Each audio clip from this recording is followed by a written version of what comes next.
Summer and fall are usually busy seasons for the Maine Brew Bus, which carts guests to some of Portland's most popular breweries and distilleries, giving them a chance to meet the people and get insider information. But the big green buses have been parked since March, and for a while, the Maine Brew Bus as a company was at a standstill in both Maine and Massachusetts. Now, things are moving again, but in a different fashion. I spoke with Don Littlefield. We have no buses on the road. They're sitting here in our warehouse. Being on a small bus with people you don't know is not exactly what people are looking for right now.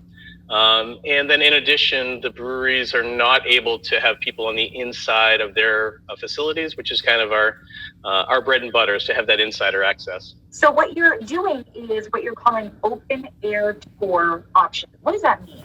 Well, open air tours is understanding that the visitor wants to do something, but they want to do it in a way that they don't feel threatened. So by having tours that go to breweries on foot, on bike, and on running shoe, and then tours that experience Maine craft beer on the open water, either by sail or powerboat, provides the visitor into Portland a variety of different options in order to quench their thirst for Maine craft beer. Okay, Don, are you jumping on a bike and touring people around the city? Yeah, absolutely. I've put hundreds of miles on my bike, and that's in partnership with a bike tour company here in Portland celebrating their 20th anniversary called Summer Feet Cycling. Obviously, COVID changed a lot of things for you starting in March, but how through the summer have you guys sort of tried to pivot and readjust? Well, what we've done is we've added additional open air tours. So we've always had walking, running, biking, and boating tours, but frankly, they weren't as popular as our bus tours. Normally in the summertime, on a weekly basis, we would have close to 30 different bus-based itineraries. But now we, with the flexibility that the walking tours have given us, as well as the biking tours, we now have over 40 different opportunities for people to connect with us. And having that number is important as the group sizes are smaller. The capacity that we are taking on these tours is only 6 or 7 people to stay within the state mandate of 8 persons in an organized group. Obviously, like you just said, these tours are smaller. What does this mean for the numbers for you guys right now? The exciting part is that, what we are able to do every time we roll with a tour or set out on foot with a tour is that we're directly helping other small Maine companies, breweries, wineries, distilleries, bakers, restaurants, you name it. So we have been able to, with just the tasting fees we're paying for these experiences, that's been over $15,000 in the past 10 weeks. We know our guests are buying items as well. They're buying alcohol for enjoyment later to take home. Often they're driving, so those numbers are actually higher than they have been before. Also, they're buying merchandise. They want to show the Maine brand when they get home to New York and New Jersey, which is where the majority of our guests have been coming from. So what's been really interesting to see is the direct revenue we've been generating for our local Maine partners, and be able to give them some sense of normalcy. They're used to seeing our tours. They're used to talking about their brand, and they can do so tableside as opposed to in the back of the facility now.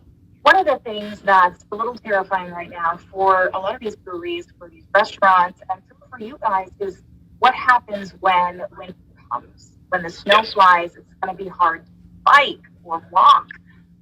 What are you thinking right now heading into the winter? Well, we anticipate running our walking tours throughout the winter, right? It'll be a year-round offering. Specifically, our Old Port walking tour, which takes advantage of the historic cobblestone and brick streets and sidewalks of Portland.